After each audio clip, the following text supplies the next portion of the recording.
Pues buenas tardes a todos. Muchísimas gracias por vuestra presencia en lo que supone la cuarta conferencia que hacemos del ciclo Lo que usted no sabe de la historia de España. Es un gran placer comprobar que hemos cambiado de lugar, hemos cambiado de sede para hacer estas charlas y que a pesar de haber aumentado notablemente el aforo, hemos vuelto a llenar, con lo cual me congratula enormemente y me hace apostar porque hay que seguir haciendo estas charlas de historia y que, bueno, que son tan bien recibidas por ustedes y que creo que desde el área de cultura es la línea que tenemos que continuar y que profundizar. Hoy tenemos el enorme placer de tener aquí, es un privilegio tener a Hugo O'Donnell y Duque de Estrada, que es miembro de la Real Academia de Historia y bueno, yo creo que nos va a desarrollar y a contar una de las historias de la historia española más apasionantes y probablemente más desconocidas, ¿no? Que como dice muchas veces Elvira, a las que apenas se le ha dado publicidad y que no suelen venir en los libros de historia, pero que realmente creo que tenemos que poner en valor y sentirnos muy orgullosos. Así que le cedo la palabra a Elvira, que es la coordinadora de este ciclo que está resultando tan exitoso, y yo creo que también pues es responsabilidad de la buena elección que ha hecho de las conferencias Elvira y de la buena selección que ha hecho de los conferenciantes. Buenas tardes, es una alegría ver esta sala llena. Realmente pensé que esta vez no lo íbamos a conseguir, pero hemos conseguido llenar la sala del CAC. Voy a comenzar presentando a mi conferenciante, que viene a hablarnos de un tema que a mí, yo realmente debo decir que no hace mucho tiempo que me enteré de la existencia de don Luis de Córdoba, y es un personaje apasionante. Algunos de los que entraban me comentaban que a propósito del título se habían ido por ahí a averiguar cosas de él y les había resultado increíble llegar a cierta edad sin saber que existía este hombre en la historia de España. Bueno, pues muchos, en fin, los precedimos antes abriendo territorio en una parte de la historia de España que es conocida por personas como don Hugo O'Donnell, que es un especialista realmente en historia militar, en historia de la Armada. Por eso yo lo busqué, en fin, digamos, fue en la búsqueda de quién puede dar una conferencia sobre don Luis de Córdoba, y lo que en inglés normalmente se denomina como, es un nombre muy, en fin, interesante, muy británico, ¿no? The Action of 19th August 1780, o sea, la acción del 9 de agosto de 1780, sin más, ¿no? Forma parte de esos lugares amplios de la historia de España que son poco visitados, porque, sin negar que la historia de España ha tenido sus sombras, evidentemente, también ha tenido sus momentos muy buenos e incluso buenísimos, y algunos francamente extraordinarios como este. Y también esa es una parte de la historia que merece ser conocida. No todo van a ser quejas y lamentaciones. El señor que viene hoy a hablarnos aquí de estas aventuras de don Luis de Córdoba, por cierto, a una edad en que se supone que, con esta idea que tenemos todos de que la gente antes se moría muy joven, nos extraña enormemente encontrarnos a un señor mandando barcos con 80 años. Bueno, pues como decía un profesor que yo tenía en la universidad cuando estudiaba clásicas, la gente se piensa que todos los romanos se morían con 25 años. Luego resulta que vas al Senado y tenían todos 90, ¿no? Bueno, pues esto es un ejemplo de ese tipo, ¿no? Este señor, aparte de historiador, abogado, empresario agrícola, eso me encanta, y comandante, que somos de la sarquía de campo, muy de campo, algunos, comandante de infantería de marina, Gran Cruz del Mérito Naval y Gran Cruz de Honor y Devoción de la Orden de Malta, Cruz Blanca al Mérito Naval y Cruz del Sáhara, Teatro de Operaciones. Es además académico de número de la Real Academia de la Historia y correspondiente de las de otros 16 países. Académico de mérito de la Real Academia Matritense de Heráldica y Genealogía y miembro electo de la Royal Historical Society del Reino Unido, académico de mérito de la Academia de las Ciencias y las Artes Militares y correspondiente por Madrid de la Real Academia de Bellas Artes de San Telmo de Málaga. Ha tenido el Premio Virgen del Carmen de la Armada en 2 ocasiones, en el año 2000, fue Premio Nacional de Historia y en 2005 distinguido por Su Majestad el Rey con el Premio Santa Cruz de Marcenado, otorgado cada 5 años a la mejor trayectoria como historiador en el ámbito de las Fuerzas Armadas. Galardonado asimismo con el Premio Sabino Fernández Campo, otorgado por ABC y BBVA, destinado a reconocer actuaciones, cuyas aportaciones hayan sido relevantes para poner en valor el colectivo militar. Esto fue en 2014. En fin, es autor de una quincena de monografías históricas y centenares de artículos publicados en revistas especializadas, tanto nacionales como extranjeras, y director de la Historia Militar de España en 9 volúmenes y del Boletín de la Academia de la Historia. En fin, creo que es una persona, todo esto ha dicho, para que se hagan ustedes a la idea que creo que difícilmente se podía encontrar alguien mejor para contarnos un poco de la vida y de esa acción del 9 de agosto protagonizada por don Luis de Córdoba y otros hombres. Sí, se ve, ¿no? De este señor tan poco conocido. Le van a ver mejor porque nos van a apagar las luces de los lados y yo sin más le doy la palabra a don Hugo cuando usted quiera.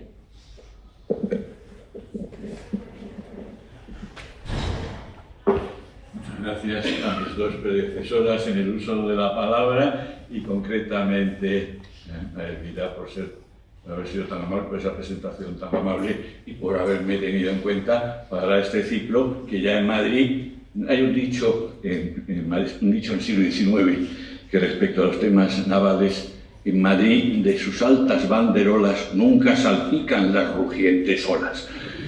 Pues a pesar de todo, sí, hemos tenido conocimiento, y en la Academia de Historia también, del éxito de estas jornadas, Sí. El éxito de estas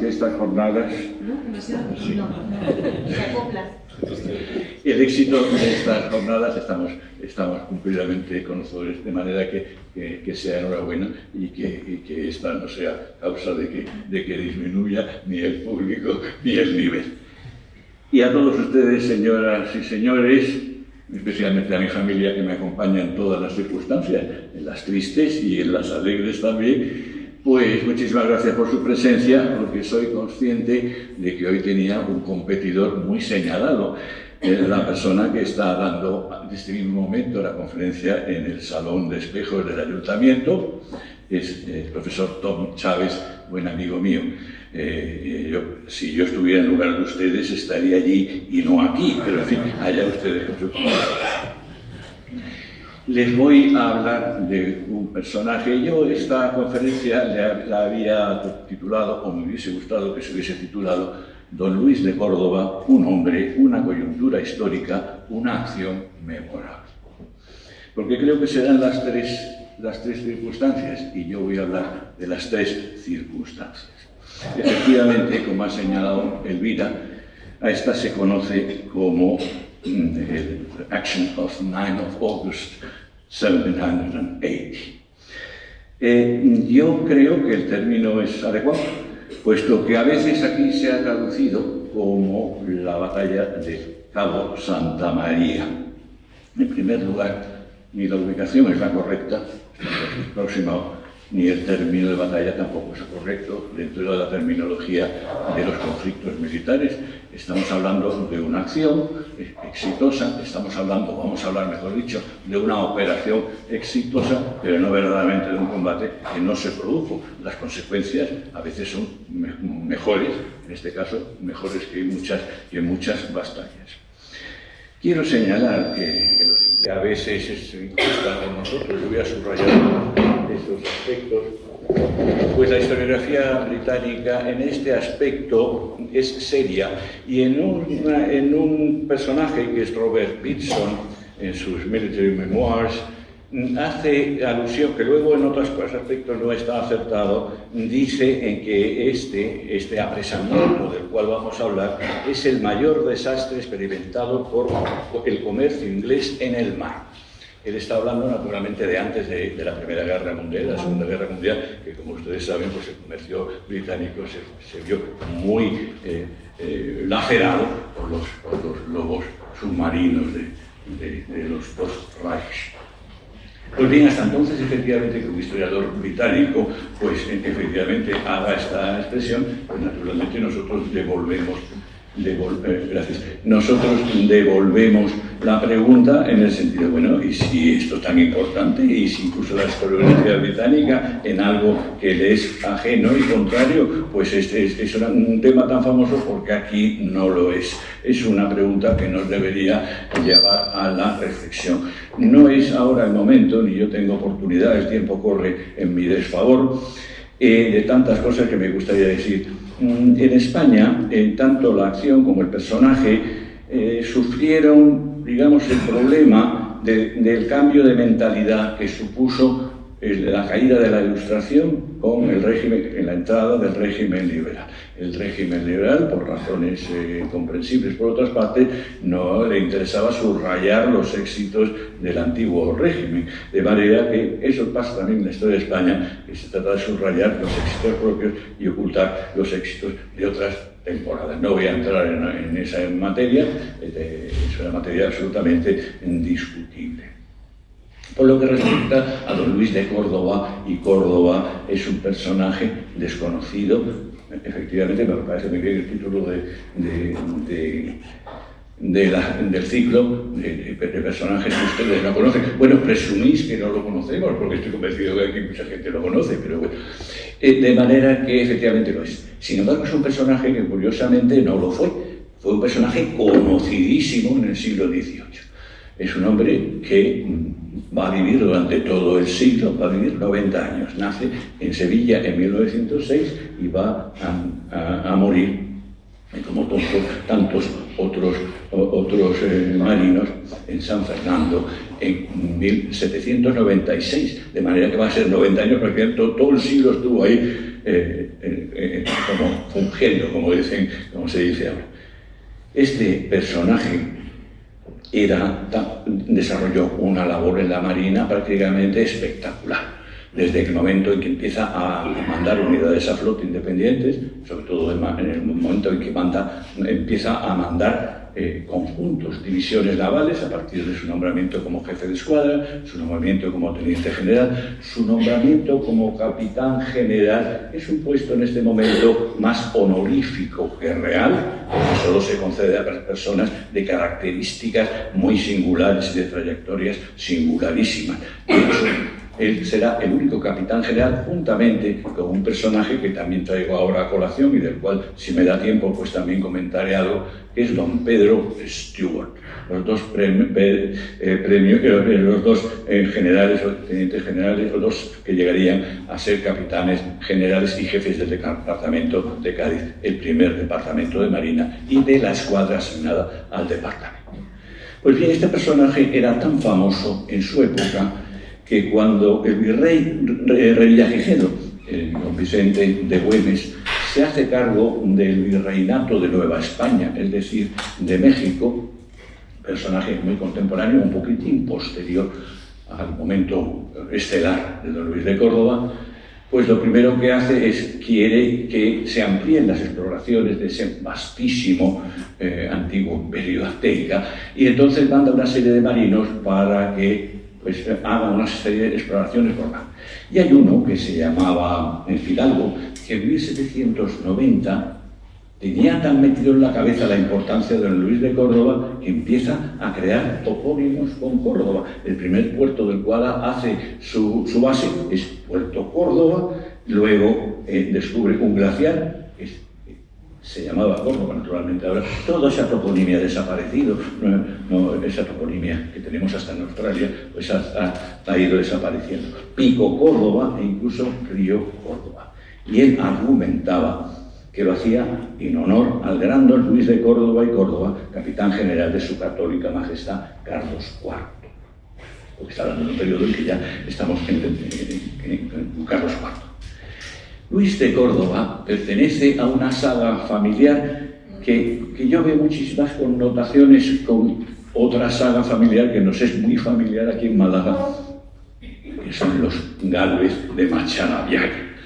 Los Gálvez de Macharabiaga, que también se han estudiado en Málaga y que se han sacado a la box y al conocimiento público, pues también un grupo familiar, tiene un patriarca, que es don José de Gálvez, y tiene una serie de hijos y de sobrinos, el cual quizás es más caracterizado, uno de los más caracterizados, diría yo. Son tan variopintos que es don Bernardo. Pues bien, don José de Córdoba es él, el patriarca, pero está emparentado con una enorme parentela naval. Es hijo de un capitán de navío, de un marino, es hermano de otro marino, es primo hermano de un teniente general muy conocido, para su desgracia, don José de Córdoba y Ramos, que es el derrotado, el que va a ser derrotado en Cabo San Vicente en 1795, pese a su enorme valor personal. Fue una actuación desgraciada.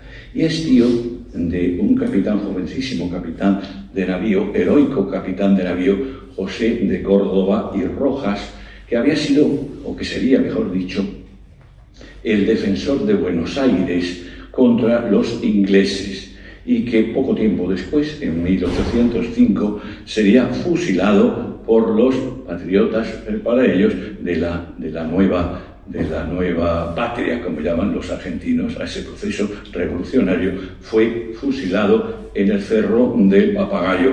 Yo tengo mucho contacto con historiadores argentinos. Diré que prácticamente, y quizás un tanto sorprendentemente, la historiografía argentina actual pues tiende a rehabilitar cuando se critica tanto nuestra actuación, sobre todo en esta época de la independencia, porque en situación de guerra, pues este personaje es rehabilitado incluso por sus propios enemigos.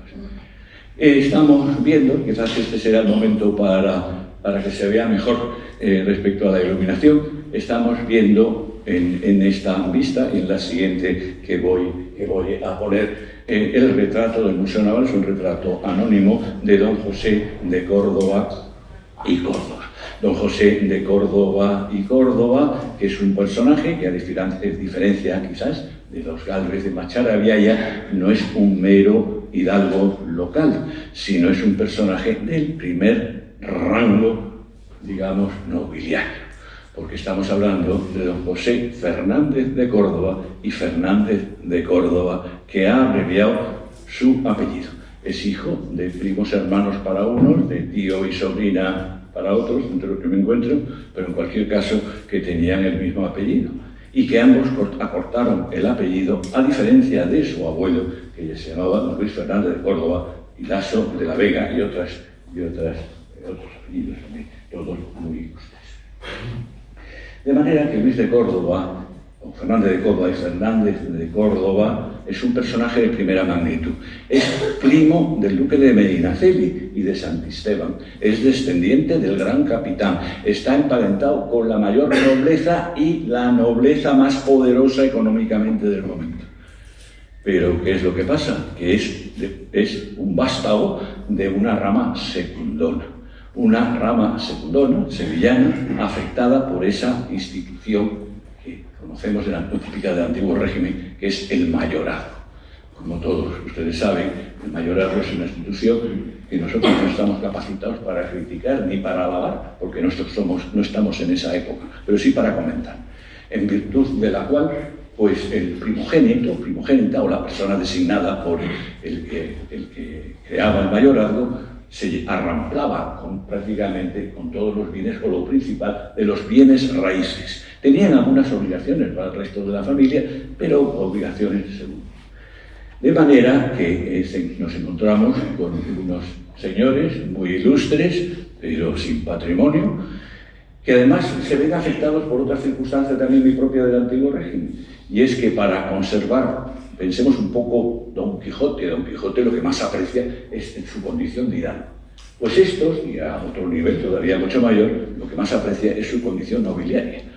Y se encuentran con que no pueden ejercer el comercio, ni pueden ejercer otras profesiones que se consideran oficios viles, de acuerdo con el régimen estamental, de manera que ¿a qué se van a dedicar? Pues efectivamente hay un momento, hoy día también desgraciadamente ocurre, pues que se dedican al dolce far niente, a sobrevivir de alguna forma o a darse la vida que su patrimonio les podía permitir. Y entonces se comprende por qué, como en 1717, un personaje de la categoría de don José Patiño es un apellido en gallego, pero en realidad él es napolitano, es un español en Nápoles, nieto de gallegos, que viene a España a gobernarnos con mucho acierto. Pues entonces se fija en ese estamento social. Tenemos que tener en cuenta que en este momento no existe una clase media que puede ser, ni aquí en España ni en ninguno de los reinos de la Europa, que pueda ocupar ese puesto de motor del país. Hay una aristocracia, hay un clero que va a su aire y hay una plebe o un pueblo y unos comerciantes que van a lo suyo. Él se fija, Patiño se fija en esta gente, de los cuales muchos son muy válidos, porque, entre otras cosas, tienen el sentido del honor. El sentido del honor hay que entenderlo, también lo que se concebe. El sentido del honor es una obligación especial que cree el hidalgo, que debe al rey y a sí mismo y a su propia familia, y que, de alguna forma, le obliga a actuar correctamente. Claro, para los valores de la época, al rey le interesa mucho tener estos señores que están dispuestos a sacrificarlo todo, como documentalmente se puede probar en todo momento, tenerlos a su servicio. Y Patiño, el año 18, escribe lo siguiente: viendo la nobleza de España sin carrera, poco aplicada a seguir ninguna, y en una crianza que no la distinguía de la plebe, y conociendo que sus genios eran a propósito para cualquiera facultades a que se dirigiesen, crea la Real Compañía de Caballeros Guardiamarinas, a imitación de alguna otra preexistente, como la francesa. Se trata de aprovechar estos chicos que son válidos y que no quieren que acaben siendo unos señoritos. Esa es la realidad. Y lo conseguirá la Real Compañía de Caballeros de Guardiamarinas. Pero ocurre que cuando este chico, que muestra una vocación enorme por el mundo militar naval, marítimo, pues quiere ingresar, es de las primeras promociones, efectivamente será una de las primeras promociones de Guardiamarinas, pero sin embargo cuando él quiere ingresar pues no tiene la edad suficiente, porque se exigen 14 y 18 años. Pero tiene una suerte, y es que es hijo de un capitán de navío, y entonces embarca en el buque que monta, en términos navales se dice montar un navío, como si fuera un caballo, pues que monta a su padre, y como aventurero, es decir, a su riesgo y ventura. No está a sueldo del rey, sino está ahí de aprendiz. Ni es un paje, ni es un grumete, no, es un aventurero. Tiene el mejor de los maestros en su padre y aprende no ya los rudimentos, sino mucho más que los rudimentos de la navegación, de todo el instrumental naval, de climatología, de cartografía, etc., en 2 larguísimos viajes redondos, se decía entonces, no porque dieran una vuelta al mundo, sino porque eran viajes a América con un retorno, en 2 viajes redondos con su padre. De manera que cuando llega la Real Compañía de Caballeros Guardiamarinas, que le va a dar una formación teórica, la mejor que se podía dar en aquel momento, pues tiene también un bagaje práctico pues enorme y muy útil. Cuando se ve su hoja de servicios, a cualquiera que no está acostumbrado a ver hojas de servicio del siglo XVIII puede parecer, de esta época juvenil, puede parecer absolutamente extraordinaria. Y es de lo más corriente, porque todos estos jóvenes tratan de emplearse en todas las ocasiones. Y en el siglo XVIII es un siglo eminentemente naval, prácticamente estamos en guerra siempre contra Inglaterra. Pues ocurre que tiene la oportunidad, hay muchos buques, el momento glorioso de la Armada Española en cuanto al número y calidad de los buques, tiene oportunidad de estar en todas las ocasiones. Yo no voy a perder mucho tiempo en ello, porque tengo muy poco tiempo para centrarme en el tema en el que quiero centrarme. Tiene muchas comisiones de servicio, muchos combates seculares, combates colectivos, está en la reconquista de Orán del año 32, donde se destaca, y también en la conquista del reino de Nápoles y Sicilia, para el que luego va a ser su rey Carlos III de España en 1734.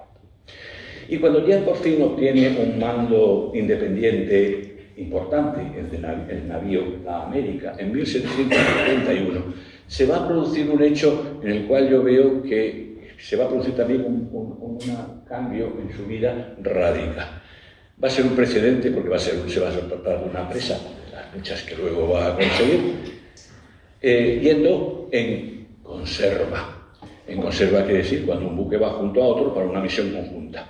En este caso, al mando, los británicos llaman comodoro. El que manda son los capitanes de navío, de uno más antiguo que el otro, al cual le dan el título y la consideración y el empleo de comodoro. Nosotros no, simplemente es el jefe de esa expedición, que es este don Pedro Stuart, que es un caso muy parecido a él, porque este don Pedro Stuart, acordemos que de una Cayetana, Stuart, Fitzjames Stuart, es naturalmente pues es el hijo del duque de Berwick y el duque de Liria, que en este momento no es duque de Alba todavía, luego llegará un momento en que en esa rama también será el duque de Alba. De manera que estamos hablando de un segundo también que lo han dejado, que ha venido un duque de Berwick, su hermano, que ha ramplado con el gran poder económico de la... Pues bien, estos dos buques tienen la suerte de que en este mismo golfo donde se va a producir el evento magnífico de encontrarse con esta flota mercante británica y capturarla, inglesa todavía, no es vale hablar inglesa, se puede hablar de Inglaterra, se puede hablar de la Unión Jack, pero no, todavía no se emplea tanto que es un siglo posterior el término británico, pero se puede hacer. En lo que se llamaba el Golfo de las Yeguas. Es el Golfo de las Yeguas, en el latus sensu, es todo ese mar que está más al sur entre Cabo Santa María y Cabo San Vicente, y que prácticamente abarca hasta el norte de las Canarias, toda la costa africana, se denomina desde tiempos de la formación de América el Golfo de las Yeguas, porque es un lugar de climatología variada, en que también se producían grandes calmas, y todos los conquistadores y pobladores de América, que llevaban muchos caballos, la conquista, como saben todos, pues se hizo en buena parte gracias al caballo, pues se agotaban los víveres, sobre todo la aguada, hacían aguada en la Gomera, pero podían no llegar, y entonces los primeros en sufrirlo eran los caballos, razón por la cual los tiraban por boca. El Golfo de las Yeguas. Pues bien, en ese Golfo de las Yeguas se encuentran con dos navíos de gran porte que nos pueden sorprender, que son de la soberanía de Argel. Son los argelinos, que normalmente no estamos acostumbrados a verles a bordo de galeras, pero que tienen dos buques impresionantes, entre ellos el principal, la capitana, que es el Danzig, tiene nombre extranjero para que parezca que es un buque extranjero y no que es un corsario, no pirata, corsario de la soberanía de Argel. El otro buque que la acompaña desaparece, y estos dos buques de los dos amigos se hacen con el Danzig, con unas consecuencias fundamentales para la vida de don José de Córdoba y Córdoba, porque el rey le promociona al más importante, le promociona aún más, pero el rey, y esto nos introduce en el mundo del derecho gremial del antiguo régimen, le eleva de categoría dentro de la orden militar a la que pertenece, que es la Orden de Calatrava. Pertenece, como toda su familia, desde edad muy temprana a esta orden militar exclusivamente nobiliaria, pero le hace comendador de veterano. Le eleva efectivamente de categoría social, pero lo que es fundamental para don Luis de Córdoba, que anda corto de disponible, es que le hace comendador, es decir, preceptor de las rentas de una encomienda, que es una zona perteneciente a la orden, aunque el rey sea el maestre de las órdenes militares, es la orden que tiene que pagar. Y a partir de entonces es una encomienda especialmente rica, está en Valencia, en toda la política de Turia, muy rica, todo el regadío, y que le va a dar bastante más que un buen pasar, mucho más seguro que el sueldo de la Armada, que solamente se cobraba de tarde en tarde.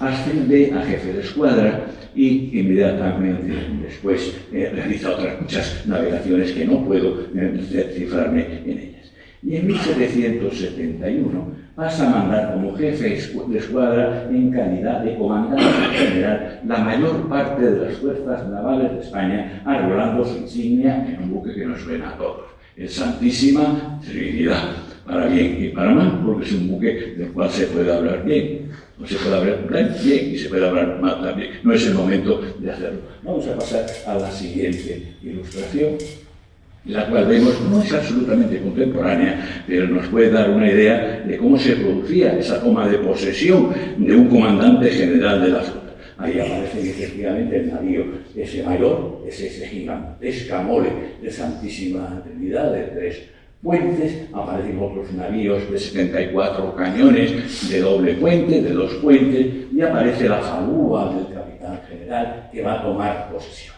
Se ve de alguna forma cómo se le rinden honores, no solamente al cañón, sino también los marineros cubriendo vergas. Están todos los marineros sujetos por las manos, algo que demuestra su pericia, porque existe peligro, como forma muy marítima, muy marinera, de saludar a su comandante general. Esta costumbre, no tan de esta forma, sino bastante más aminorada, todavía sigue, se hace a bordo del Juan Sebastián, el cañón. En don Luis de Córdoba se va a encontrar con unas unidades a su mando muy buenas. Y subrayo esta circunstancia porque los franceses nos van a criticar injustamente la calidad de nuestros barcos. Se va a encontrar con unos barcos que son los que ha creado Jorge Juan. En la ocasión que vamos a hablar, tendrá 19 barcos del proyecto Jorge Juan, que es uno de, como saben, de nuestros marinos sabios más importantes de la construcción. Y se va a encontrar también con una técnica pues muy superadora. De hecho, y conviene subrayarlo también, llevan a bordo algo que los franceses desconocen, que es el barómetro.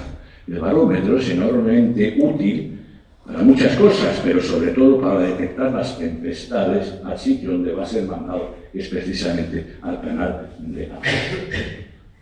Don Luis de Córdoba, para terminar esta línea biográfica, diré que era un hombre enteco, era un hombre serio, era un hombre probablemente poco simpático, pero no tenía por qué serlo, era un hombre enormemente sacrificado, era un hombre que a su anciana edad, como ha explicado, era muy bien, en vez de apoltronarse cuando ya tenía dinero, pues decidió que mientras Dios le diera salud e intelecto, seguir sirviendo en la marina, y se le reconoció. Y era un hombre muy religioso. Hay una aleluya, hay un versito, probablemente muchos de ustedes lo conocen, porque es muy popular. Es un anónimo que trata de elevar la figura de Barceló, que fue otro marino importantísimo, no de extracción nobiliaria, no de formación esmeradísima, pero un hombre exitoso y un hombre de mar que tuvo muchos éxitos. Pues para celebrar a Barceló se empezó a decir una aleluya mencionando todos los mandos navales del momento, y a cada cual aplicándoles el término que popularmente se conoce. Ulloa, Antonio de Ulloa, que va a ser su segundo en la escuadra combinada como Brent. Ulloa, grande escritor, ciertamente. Córdoba, gran santuario, es una forma de llamar de Beato. Castejón, gran perdulario, esto era bien juerista. Gastón, gran pompa exterior, también hace juego con su nombre. Arce, muy grande orador.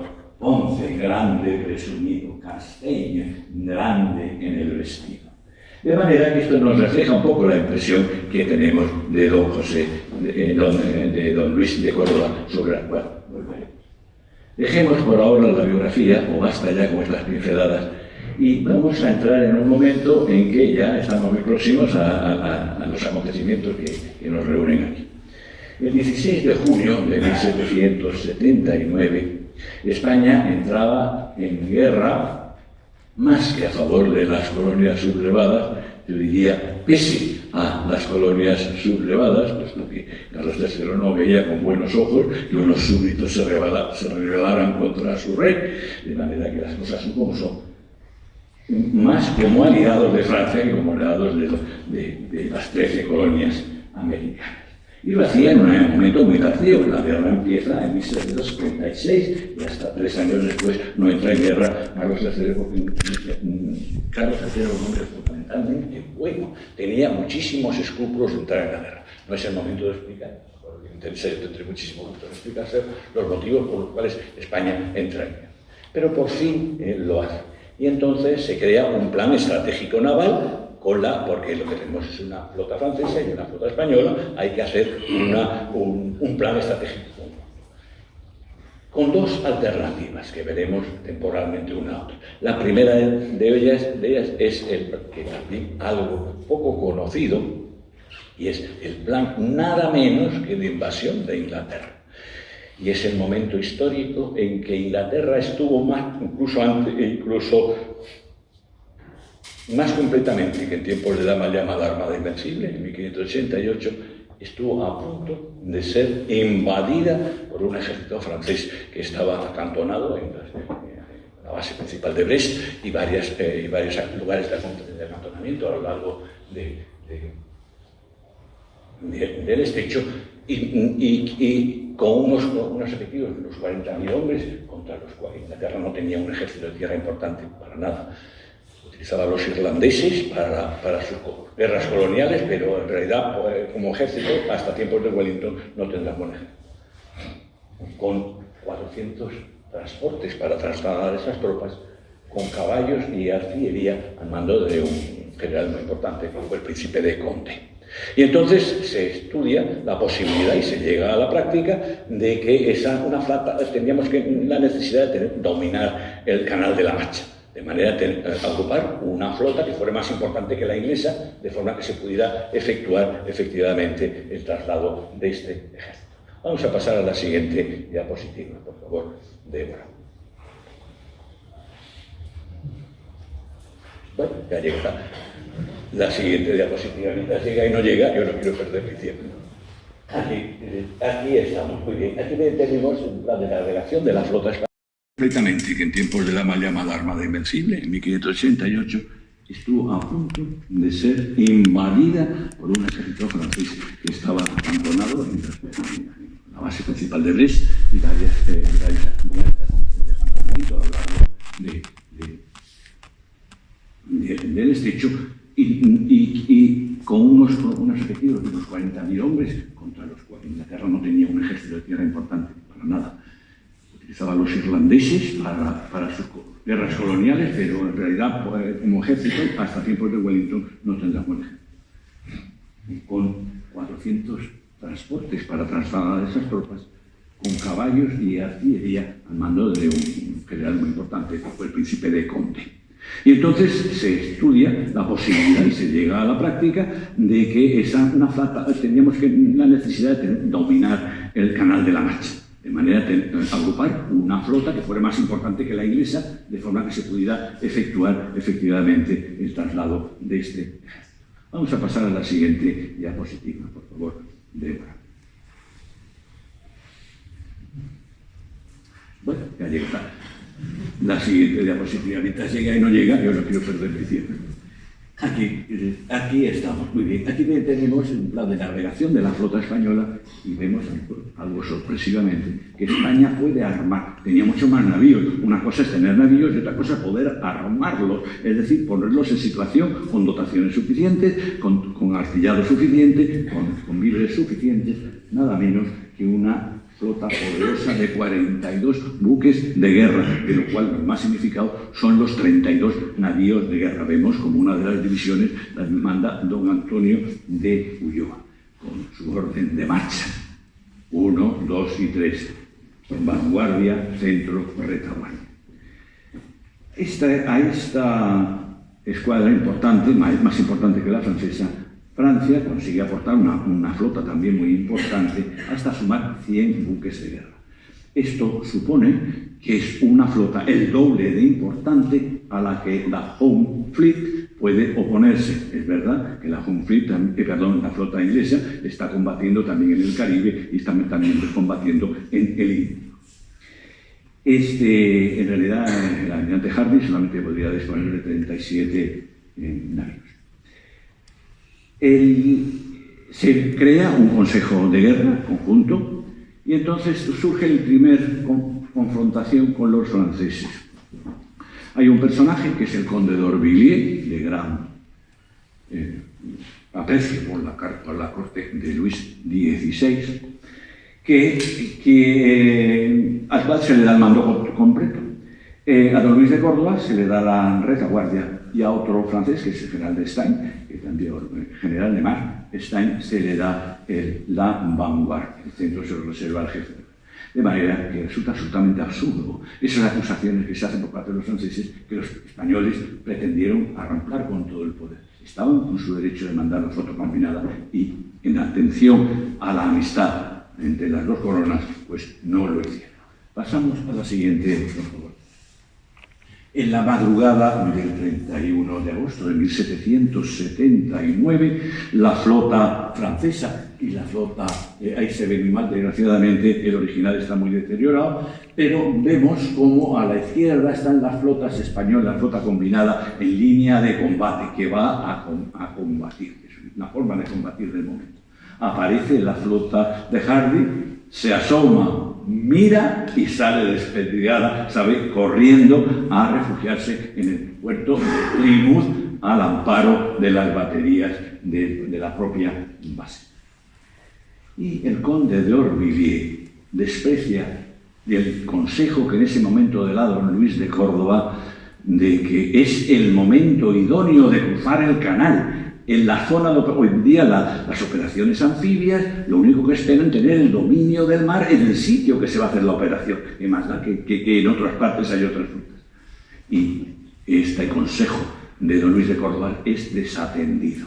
El conde de Orvilliers quiere dos cosas: quiere derrotar a la flota inglesa, porque en el caso de que se produzca en la conquista de Inglaterra, el mero hecho de haber acompañado o convoyado, pues era poco honor para él. Y por otra parte tiene otras esperanzas que el destino pues le castigará por no conseguirlo, que es capturar la flota que viene, la rica flota del Caribe.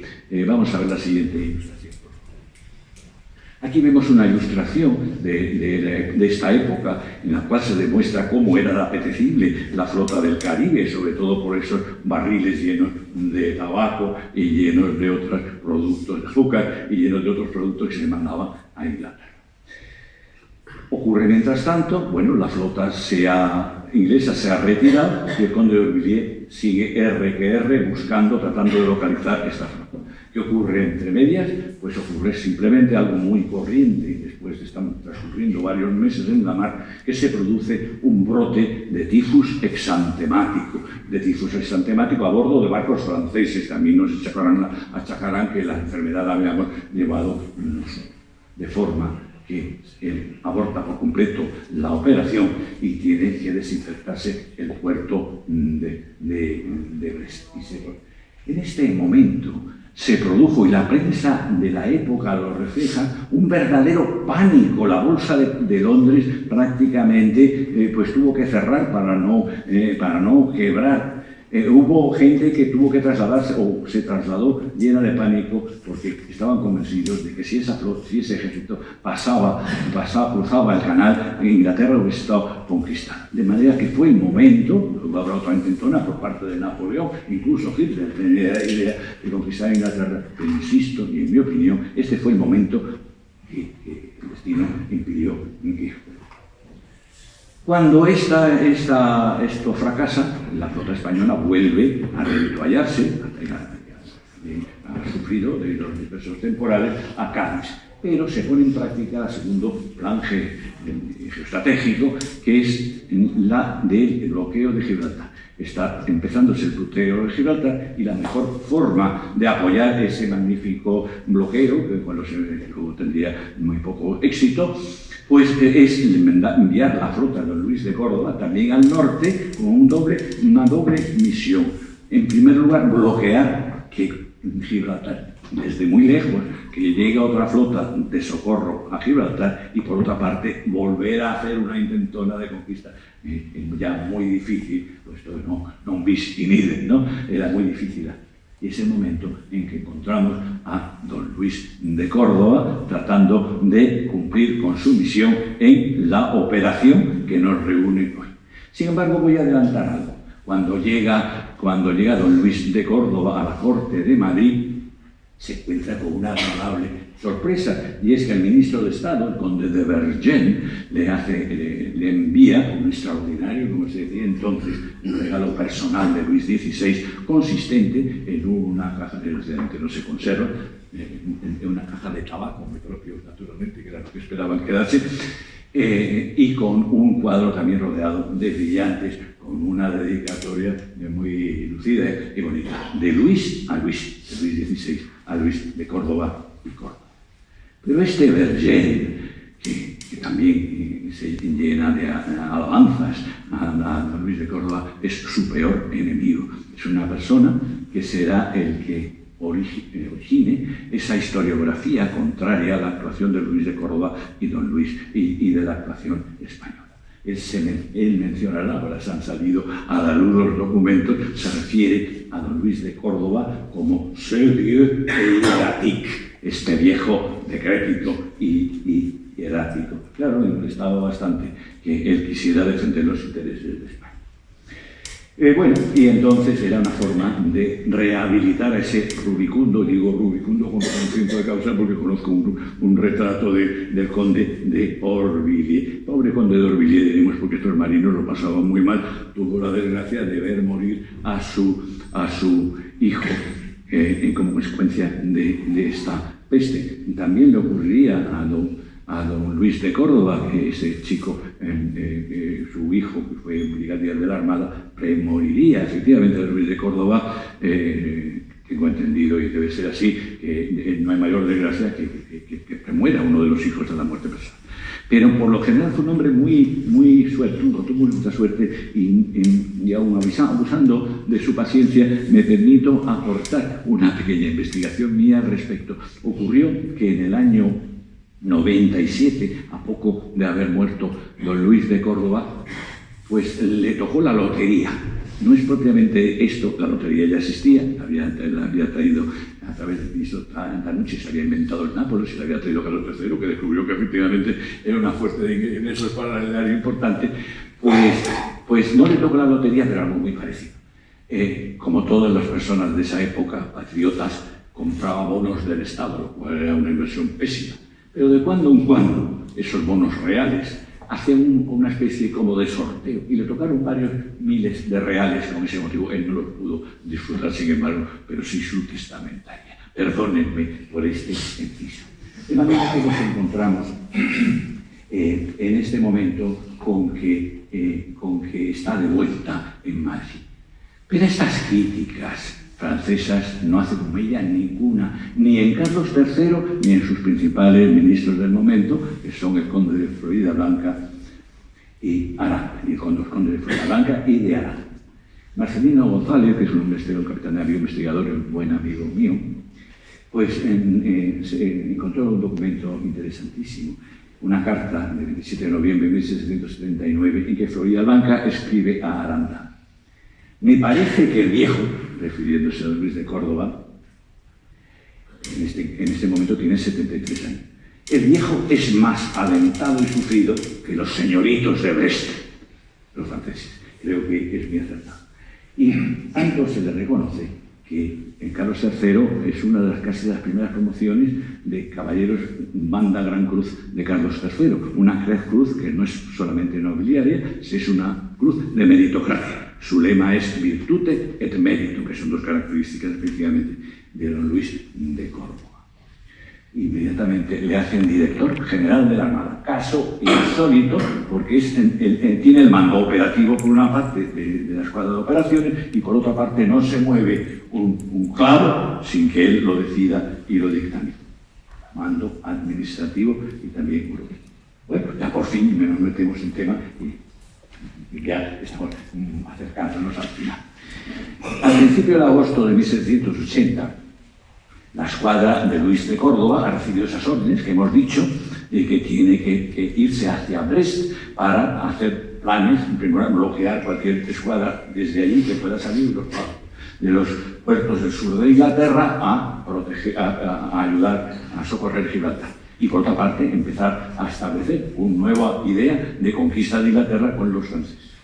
Y entonces, pues, su idea es la de remontar Portugal y pues, entrar en el Cantábrico y luego dirigirse al Canal de la Mancha.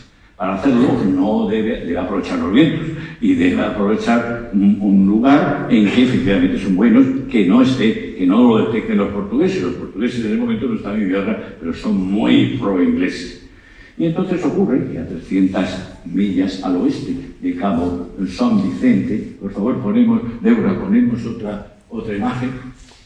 Bien.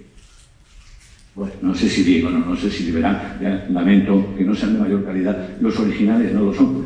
De manera que es un plano de Tomás López, en el cual se sitúa o pretende situar más o menos ese Golfo de las Yeguas, y un detalle de ese plano, que es precisamente la escuadra de Luis de Córdoba desplegando para capturar, como en un copo de peces, a los barcos que va a capturar. Es uno de los poquísimos casos en que un plano, una carta marina, pues tiene una referencia histórica muy concreta, de manera que es muy importante. De manera que decimos que a esas 300 millas al oeste de Cabo San Vicente, los españoles en este momento seguían por el meridiano de Tenerife y los ingleses no seguían por el meridiano de Greenwich, que luego adoptarían unos y otros, sino por el meridiano de Londres muy próximo.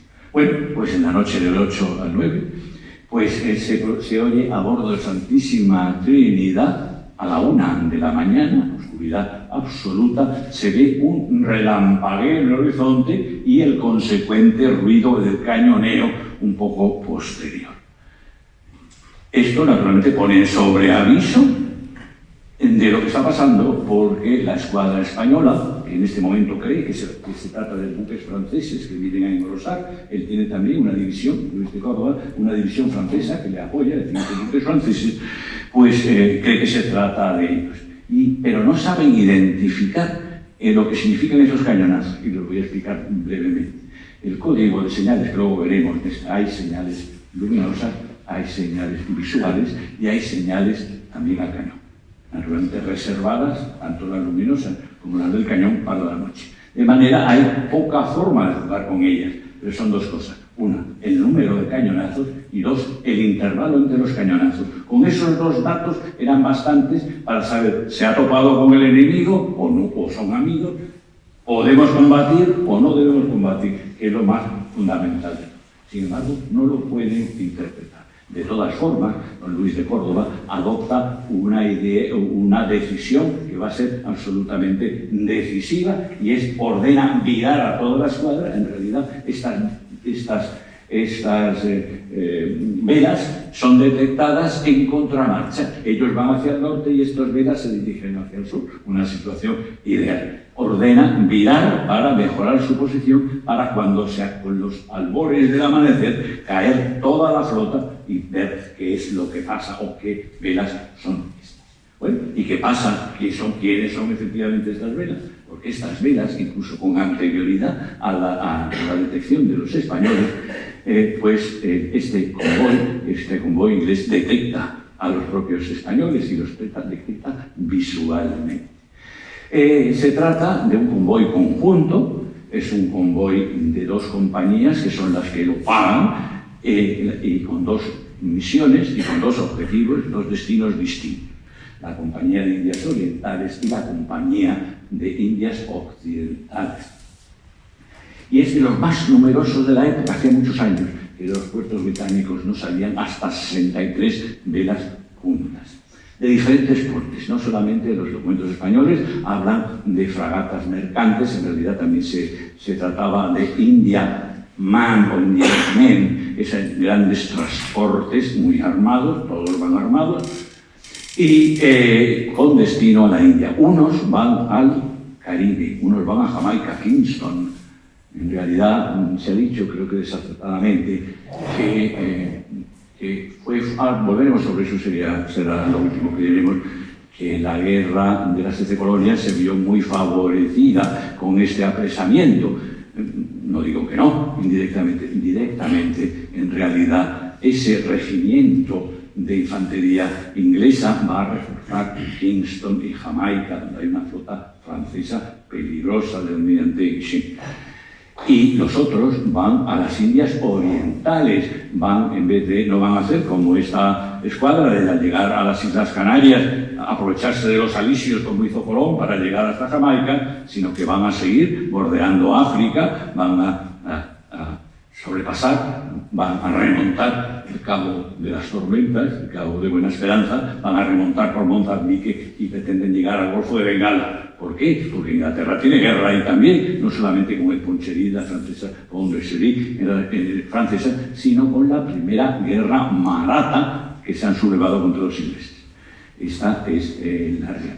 Es un convoy que viene protegido por navíos de guerra. Viene protegido por el navío Ramailly, luego será, probablemente en este momento, es un navío de 64 cañones, es un nombre que probablemente respondería a una presa de los franceses, que los ingleses hicieron mucho. Ese nombre se repetirá, hay un acorazado famoso de la Primera Guerra Mundial del Reino Unido, y dos fragatas, una fragata Thetis y Southampton de 36 cañones. Tal vez ustedes se pregunten por qué tiene tan poca escolta, una escolta más que suficiente para lo que creen que se van a encontrar. Naturalmente, contra una escuadra de guerra tendrían que haber enviado otra escuadra de guerra. Su misión era simplemente, pues, evitar o alejar cualquier corsario. Es un momento en que España es la reina del corso, está infligiendo muchísimos daños a la flota inglesa. Claro, cualquier corsario no puede combatir contra un navío de 2 fuertes y 2 fragatas. Y que se sitúan a retaguardia, y a Barlovento y a retaguardia, porque tienen que llegar en el momento que se precise al lugar oportuno para socorrer a los buques que llevan protegido. Su capitán es un veterano y conocido capitán de navío, John Butler, el cual es avisado de que se avistan velas enemigas poco antes de anochecer, es decir, bastante antes de la 1 de madrugada, que es cuando los dictan España. Y él, que tiene prisa, viene de Madeira y viene retrasado y preocupado, piensa que ahí no puede haber una flota española, que se tratará de flota portuguesa de la India, en todo caso de neutrales, y decide no alterar el rumbo. Esto será la perdición de la escuadra francesa y su propia perdición también, como veremos hasta cierto punto. De manera que todo el mundo, los barcos siguen su derrota, y en plena noche los barcos, los ingleses que van en vanguardia, ven en el horizonte unos faroles que ellos creen que son fanales, creen que son el farol de popa de su capitana, del Ramailly, que ha ocupado esa posición para encabezar la vanguardia. Y es enteramente como las luciérnagas que atraen a las polillas. No se trata del fanal de popa de Santísima Trinidad, sino del fanal de tope y de trinquete de Santísima Trinidad. De manera que van a caer de luces, se va a producir esta circunstancia no esperada, fortuita, de que todo el convoy va a caer en manos de Córdoba. Voy a ser brevísimo, no quiero abusar de mi tiempo. A las 4:15, con las primeras luces del alba, cuando se descubre, se avista una vela y luego otra y otra, Córdoba, la orden de caza general. Es una de las cuales estaban ya entrenados los propios marinos, porque él había hecho unas instrucciones, como ahora vemos. No solamente esa orden, sino la orden también de marinar las presas. Marinar las presas no quiere decir otra cosa que ocupar los buques que se han atrapado, poner a buen recaudo a los prisioneros y poner una dotación propia. Y escoltar ese convoy a Cádiz feliz.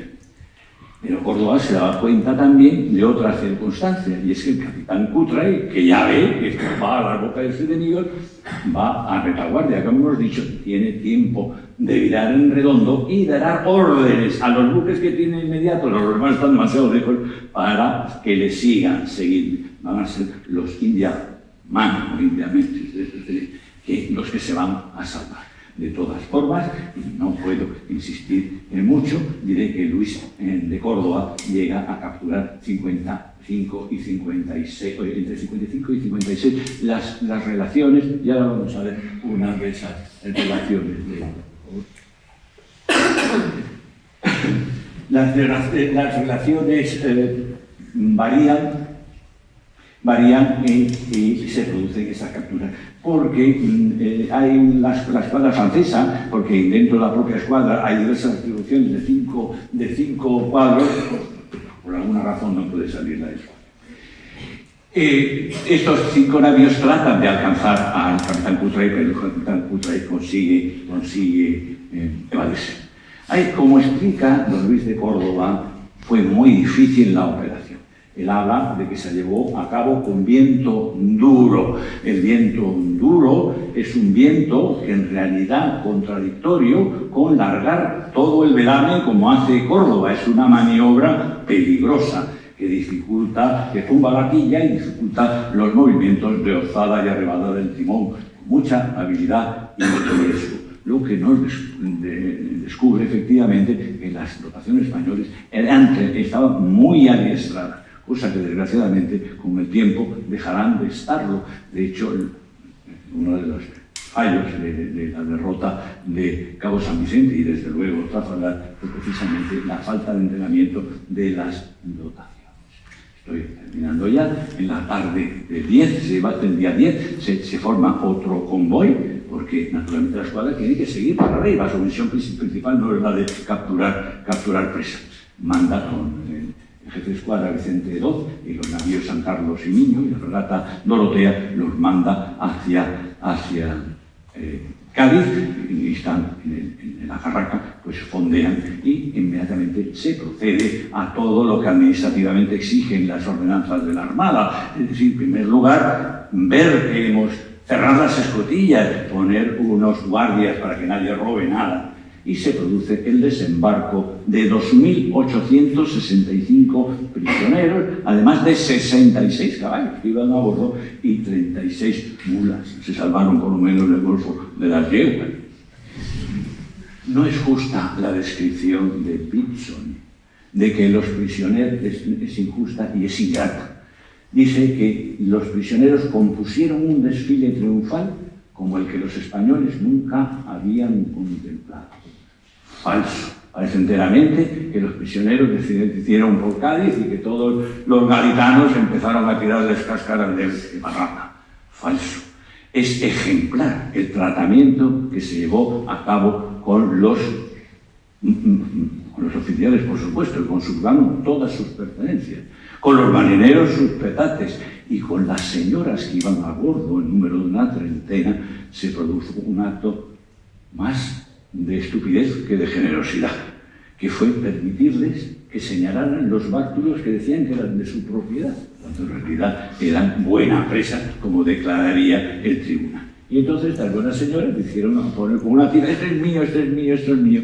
Y la ciudad de Cádiz vio el lamentable espectáculo de unas señoras que iban mangoneando a unos marineros españoles que estaban cargando con sus bártulos, que ya por derecho de presa no les pertenecía. Esto lo subraya Juan de Langra en estos términos.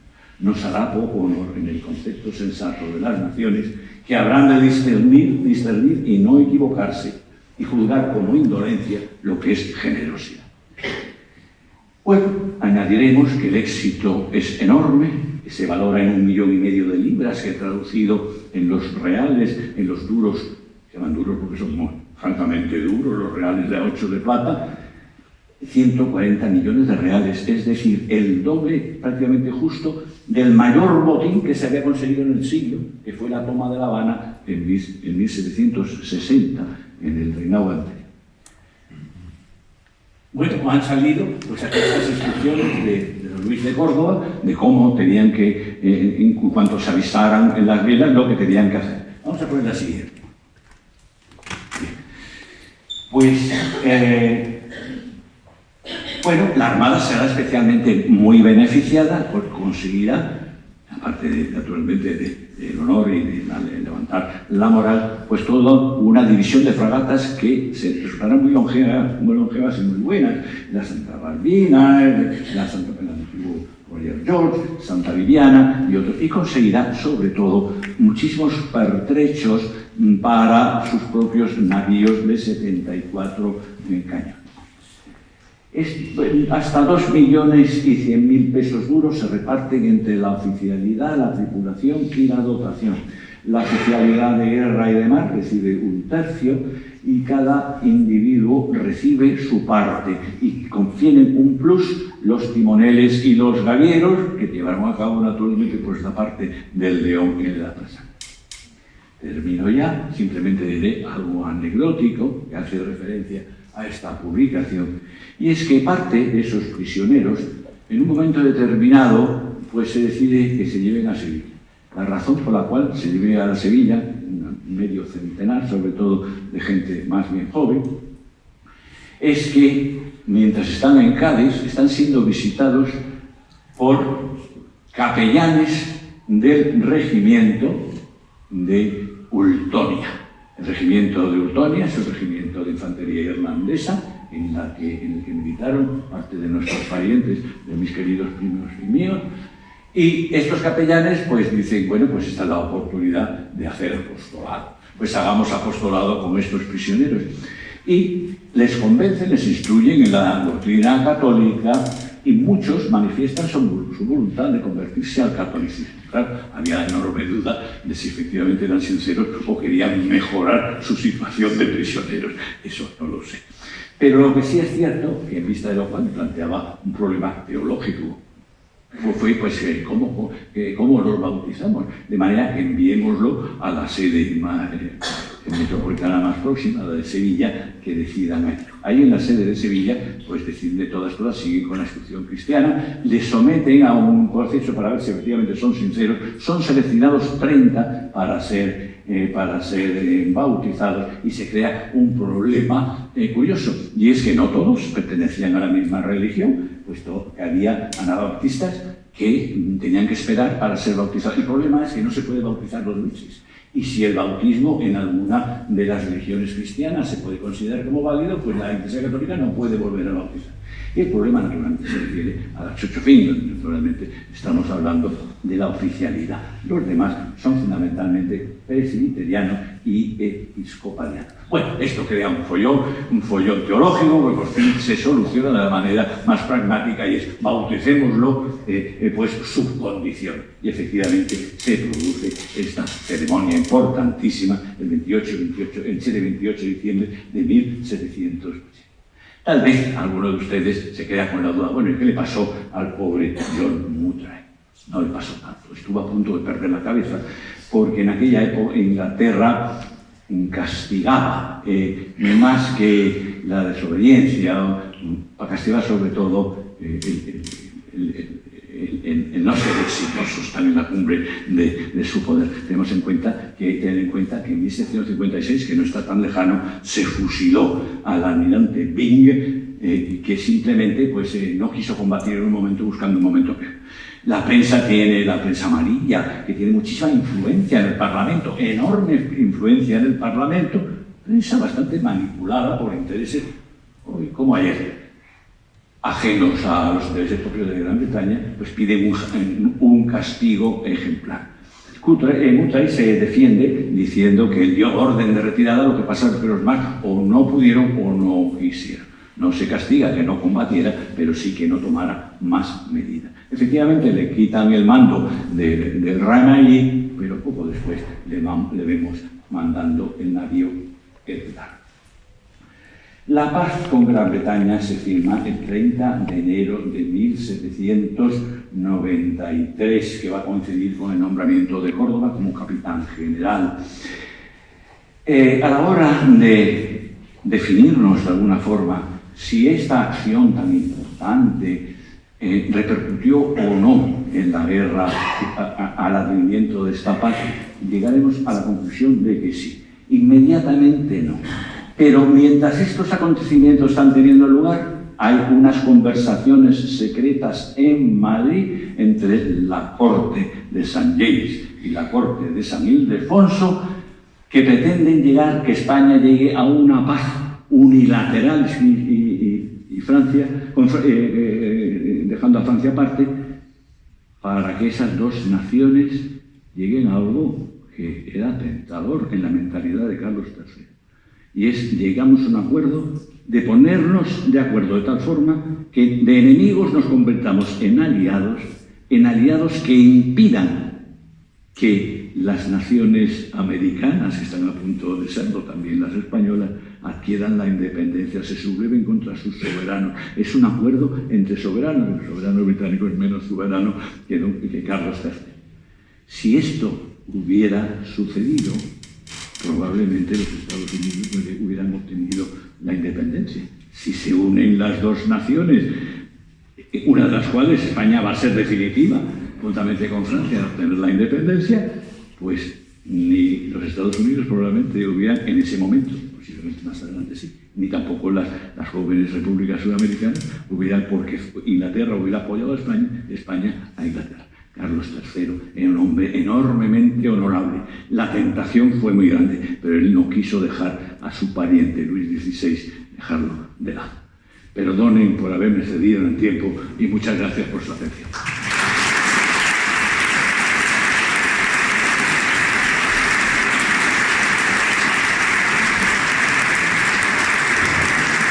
Muchas gracias, don Hugo, y muchas gracias a ustedes por asistir a esta cuarta conferencia. Es demasiado tarde, son ya las 9:45, no tenemos tiempo para preguntar.